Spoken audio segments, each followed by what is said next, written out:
The morning sun cast long shadows across the cobblestone courtyard of Buckingham Palace as Sergeant James Mitchell adjusted his iconic red tunic and straightened his tall black bearskin hat. At 28 years old, James had served in Her Majesty's Guard for 6 years, standing motionless for hours while tourists snapped photos and occasionally tried to make him break character. He took pride in his duty, knowing that beneath the ceremonial uniform lay the training of a professional soldier. The day had started like any other Tuesday in late September. The autumn air carried a crisp chill that made the morning duty pleasant rather than the sweltering ordeal of summer months. James took his position at the palace gates, his polished boots clicking against the stone as he assumed the rigid stance that would define the next 4 hours of his life. Tourists began gathering early that morning, drawn by the promise of witnessing the famous changing of the guard ceremony. Among them was the Henderson family from Manchester, visiting London for their annual holiday. 8-year-old Emma Henderson pressed her face against the palace railings, mesmerized by the stoic figure in red who seemed more like a living statue than a real person. Unknown to everyone present, danger was already making its way through the streets of Westminster. 3 blocks away, a medium-sized pit bull named Rex had broken free from a neglected backyard where his owner had left him chained for weeks. The dog, showing clear signs of rabies infection, foamed at the mouth as he wandered through the morning crowds. His eyes held the wild, unfocused stare that comes with the advanced stages of the disease. Rex had been a family pet once, beloved by children who would throw tennis balls for him in the local park. But weeks of isolation, poor care, and the progressive neurological damage caused by the rabies virus had transformed him into something unrecognizable. The infection had reached his brain, causing the aggressive behavior and loss of fear that made him extraordinarily dangerous. As James maintained his ceremonial position, he noticed the growing crowd of spectators. School groups mixed with foreign tourists, all eager to catch a glimpse of British royal tradition. The atmosphere was festive, filled with the chatter of excited voices and the clicking of camera shutters. Mrs. Creets, Sarah Chen, a local shop owner, was the first to spot the stray dog as it turned the corner onto the street leading to the palace. Something about the animal's behavior immediately struck her as wrong. The pit bull moved with an erratic gait, stopping suddenly to snap at invisible threats before continuing its aimless journey. White foam dripped from its jaws, leaving a trail of saliva on the pavement behind it. Sarah pulled out her phone to call animal control, but before she could dial, the dog's attention became fixed on something in the distance. Through the virus-damaged neural pathways of its brain, Rex had detected the concentration of people near the palace gates. The crowd represented both a threat and a target to the infected animal's confused mind. James remained perfectly still, his trained eyes scanning the area while maintaining the appearance of looking straight ahead. Years of military discipline had taught him to be aware of his surroundings without breaking character. He noticed the subtle shift in the crowd's energy before he saw the cause. Children who had been laughing and pointing moments before began moving closer to their parents. Adults turned their heads to look down the street, their expressions changing from curiosity to concern. The happy chatter died down, replaced by hushed whispers and nervous murmurs. Then James saw him. The pit bull emerged from behind a parked tour bus, his muscular frame tensed with aggressive energy. Even from a distance, James could see the telltale signs of rabies that his military training had taught him to recognize. The excessive drooling, the aggressive posture, the complete lack of fear in the presence of so many humans. Emma Henderson was among the first to spot the approaching dog. Her initial excitement at seeing a puppy quickly turned to fear as she noticed something terribly wrong with the animal. She tugged at her mother's coat, pointing toward the street where Rex was now moving with increasing determination toward the crowd. The pit bull's pace quickened as he approached the palace gates. The virus had damaged the parts of his brain responsible for rational fear and social behavior, leaving behind only aggressive instincts and confusion. To Rex's infected mind, the crowd of people represented a threat that needed to be eliminated. Security personnel near the palace began to take notice, but their attention was initially focused on potential human threats rather than an approaching animal. The protocols they had trained for dealt with protesters, unauthorized individuals, or potential terrorist threats. A rabid dog charging toward the royal residence was not a scenario they had extensively prepared for. James felt his muscles tense despite years of training to remain motionless during his guard duty. His military instincts were screaming at him to assess the threat and take action, but his ceremonial role demanded that he remain in position unless directly ordered to move or unless the immediate safety of the royal family was at stake. The crowd began to sense the danger more acutely. Parents pulled their children back from the railings while tourists fumbled with their phones, unsure whether to call for help or simply record what was happening. The festive atmosphere that had filled the courtyard moments before evaporated, replaced by a tense silence, broken only by the sound of the dog's heavy breathing and the soft padding of his paws against the pavement. Rex was now less than 50 meters from the palace gates, his infected brain driving him forward with single-minded determination. The foam around his mouth had increased, and his movements became more erratic with each step. Several people in the crowd began backing away, creating a clear path between the approaching animal and the guard who stood motionless at his post. The pit bull's attention became focused entirely on James. Something about the guard's red uniform or his stillness triggered an aggressive response in the infected animal's brain. Rex lowered his head, his muscles coiling like springs as he prepared for what would be a devastating attack. James could feel the weight of responsibility settling on his shoulders. Behind him lay the palace and all it represented. Before him, an increasingly dangerous situation was developing rapidly. His training told him to remain in position, but his instincts as a soldier and a protector of the public told him that action would soon be necessary. The crowd held its collective breath as the distance between the Rabid Pitbull and the Royal Guard continued to shrink. In the space of those final moments before contact, time seemed to slow down for everyone present. What happened next would be talked about for years to come, but for now, all anyone could do was watch as two forces of nature prepared to collide in front of one of Britain's most sacred landmarks. The attack came with lightning speed that caught even the most alert observers off guard. Rex launched himself through the air with the full force of his infected fury. His powerful jaws opened wide and aimed directly at James Mitchell's throat. The rabid pit bull's leap covered nearly 3 meters in a single bound, his muscular frame creating an arc of destruction that seemed inevitable. But James Mitchell was no ordinary ceremonial guard. Beneath the ornate red tunic and traditional bearskin hat lay the reflexes of a combat veteran who had served 2 tours in Afghanistan. In the split second between the dog's launch and impact, years of military training kicked in with automatic precision. Without breaking his rigid posture or showing any visible emotion on his face, James made a movement so subtle that many in the crowd missed it entirely. He shifted his weight slightly to his left foot and angled his body just enough to redirect the dog's trajectory. At the same time, his right hand moved with practiced efficiency to intercept the attacking animal. The crowd gasped as Rex's powerful jaws snapped shut mere inches from James's face, close enough that several witnesses later swore they could hear the sound of teeth clicking together. But instead of finding human flesh, the pit bull's momentum carried him past the guard and into James's waiting arms. What happened next defied everyone's expectations. Rather than struggling or showing panic, James wrapped his arms around the confused and thrashing animal with the same calm precision he had used to disarm improvised explosive devices in combat zones.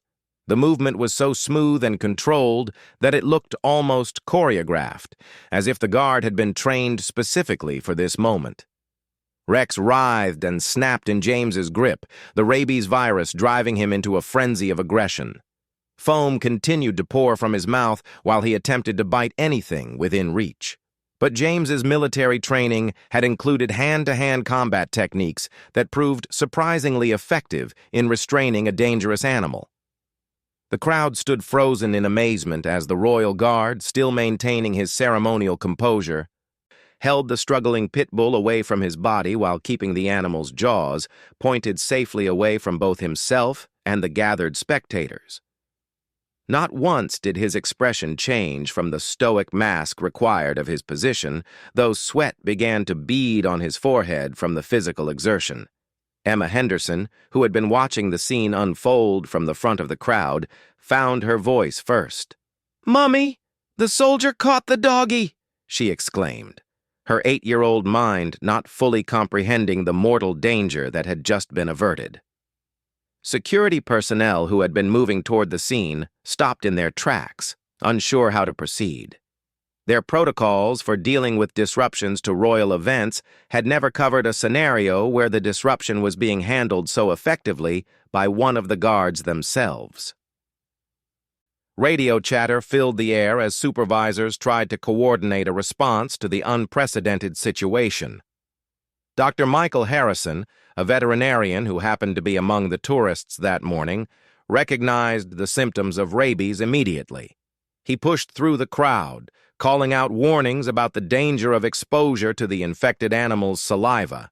His medical training told him that even a single drop of the rabid dog's saliva entering an open wound could prove fatal without immediate treatment.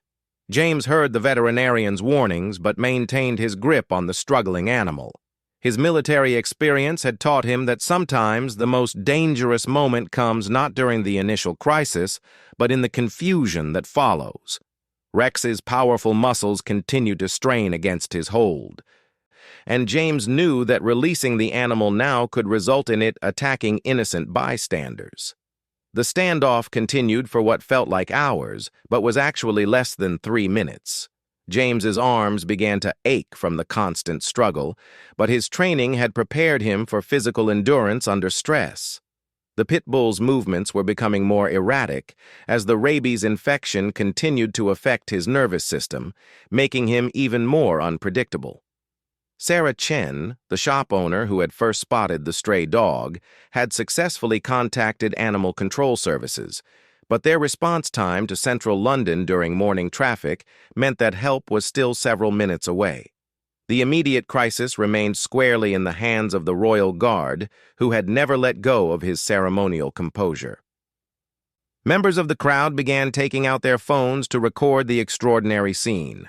Within minutes, images and videos of the unflappable royal guard restraining a rabid pit bull while maintaining his ceremonial stance would begin circulating on social media platforms around the world.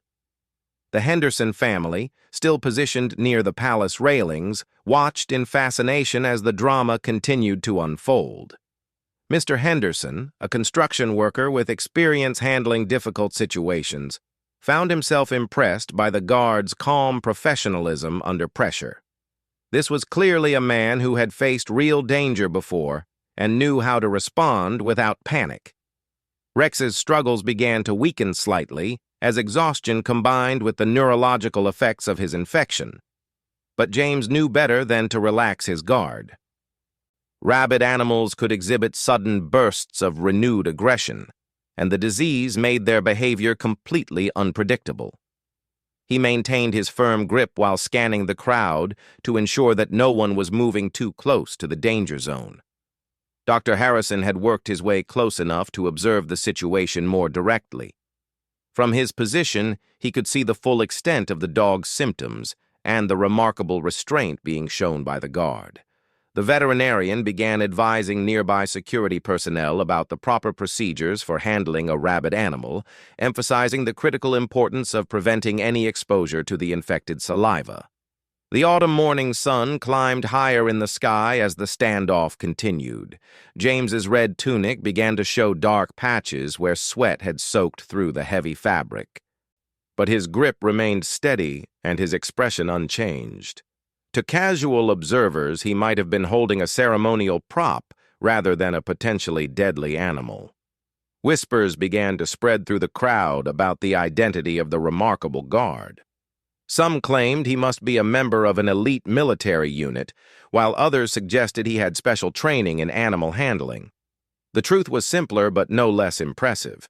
James Mitchell was simply a professional soldier doing his job with the same dedication he had shown in far more dangerous situations overseas.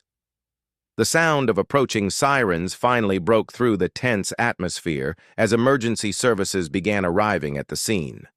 Animal control officers, police constables, and paramedics converged on the palace gates with equipment designed to handle exactly this type of crisis.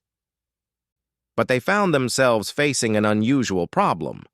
The crisis had already been contained by the very person they had come to rescue. As professional animal handlers prepared to take custody of the Rabid Pitbull, James prepared for the most delicate part of the entire encounter, transferring control of the dangerous animal without allowing it to escape or attack anyone else. This would require the same careful coordination and timing that had allowed him to intercept Rex's initial attack. The crowd watched in continued amazement as the solution to their morning's drama began to take shape. What had started as a routine Royal Guard duty had become something far more memorable, though the full impact of James Mitchell's actions was only beginning to be understood by those who witnessed them. The transfer of the Rabid Pitbull from James's arms to the animal control officers required precision that would have impressed a surgical team. Dr. Harrison directed the operation while two experienced handlers, approached with specialized equipment, designed for dangerous animals. They moved with careful coordination, knowing that one wrong step could result in the infected dog breaking free into the crowd of spectators. James maintained his iron grip on Rex, while the professionals positioned a specialized restraint cage. The pit bull's struggles had weakened considerably, but the unpredictable nature of rabies meant that he could explode into violent action at any moment. Sweat dripped down James's face as he held the animal steady, his military training allowing him to remain focused despite the physical exhaustion. The crowd watched in absolute silence as the delicate handoff began. Dr. Harrison counted down from 3, and in one fluid motion, James transferred Rex into the secure containment unit. The animal control officers immediately sealed the cage, while the rabid dog thrashed weakly against the metal bars. For the first time since the attack began, James allowed his shoulders to relax slightly. He remained at attention in his ceremonial position, but those watching closely could see the subtle signs of relief in his posture. His uniform was soaked with sweat, and small tears in the fabric showed where Rex's claws had made contact during the struggle. The crowd erupted into spontaneous applause that echoed across the palace courtyard. Tourists, locals, and even the security personnel who had responded to the emergency joined in acknowledging what they had just witnessed. Emma Henderson clapped her small hands together while jumping up and down with excitement, declaring loudly that the soldier man was her new hero. But James Mitchell stood perfectly still, his eyes fixed straight ahead in the traditional manner of a Royal Guard on duty. His training dictated that he maintain his ceremonial role regardless of circumstances, and he had no intention of breaking protocol now that the immediate danger had passed. To him, he had simply done his job, nothing more and nothing less. Dr. Harrison approached the area where James stood, careful not to interfere with the guard's duties, but concerned about potential exposure to the rabies virus. He explained to nearby security personnel that anyone who had come into contact with the infected animal's saliva would need immediate medical attention. James would require a series of rabies vaccinations as a precautionary measure, despite his quick actions in preventing any actual bites. The animal control vehicle pulled away with Rex secured safely inside, taking the infected pit bull to a facility where he could receive appropriate care. Though the rabies infection had progressed too far for treatment, veterinary professionals would ensure that Rex's final hours were as comfortable as possible while preventing any further risk to the public. News crews began arriving as word of the incident spread through London's media networks. The story of a royal guard single-handedly stopping a rabid dog attack while maintaining perfect ceremonial composure was exactly the kind of human interest story that captured public imagination. By noon, footage of James holding the struggling pit bull would be broadcasting on news channels around the world. Sarah Chen, who had been the first person to spot the approaching danger, found herself being interviewed by reporters about what she had witnessed. She described the guard's incredible calm under pressure and the split-second timing that had prevented what could have been a tragic mauling. Her account would later be featured in newspaper articles that praised James's heroism. The Henderson family delayed their planned tour of Westminster Abbey to stay and watch the aftermath of the dramatic incident. Mr. Birry Mata Henderson explained to his daughter Emma that what they had seen was an example of how training and courage could help people protect others even in very dangerous situations. Emma nodded solemnly, though she was already planning to tell her schoolmates about the amazing soldier man she had seen. Palace officials arrived to assess the situation and determine whether the remainder of the day's ceremonial duties could proceed as scheduled. After consulting with security experts and medical personnel, they decided that James should be relieved of duty for medical evaluation and observation. However, James respectfully requested permission to complete his assigned shift, stating that he felt perfectly capable of continuing his responsibilities. This response did not surprise his commanding officers, who knew James's reputation for dedication and professionalism. After confirming that the immediate area was secure and that medical personnel were standing by, they allowed him to remain at his post while arrangements were made for his medical care. The crowd gradually began to disperse as the excitement died down, but many visitors lingered to take photographs with the guard who had become an instant celebrity. James remained motionless and silent, though his eyes occasionally tracked the movement of people around him with the alertness that had served him so well during the crisis. Dr. Harrison spoke with medical personnel about the timeline for rabies prevention treatment, emphasizing that while James's quick actions had prevented any obvious bite wounds, the precautionary vaccination series should begin within hours. The doctor expressed amazement at the guard's composure throughout the entire incident, noting that many people would have panicked when faced with such immediate danger. As afternoon approached, James was finally relieved of his ceremonial duties and escorted to a nearby medical facility for evaluation and treatment. He walked away from his post with the same measured pace he had maintained throughout his shift, showing no signs of the extraordinary events that had unfolded just hours earlier. The story of Sergeant James Mitchell's encounter with the Rabid Pitbull quickly became legendary within military circles and among Royal Guard traditions. Videos of the incident were used in training programs as examples of maintaining composure under unexpected circumstances and thinking quickly in crisis situations. Emma Henderson never forgot the day she watched a real-life hero in action. She would later join the Royal Army Medical Corps, inspired by the example of courage and duty she had witnessed at Buckingham Palace. Her parents often credited that morning's events with shaping their daughter's character and career aspirations.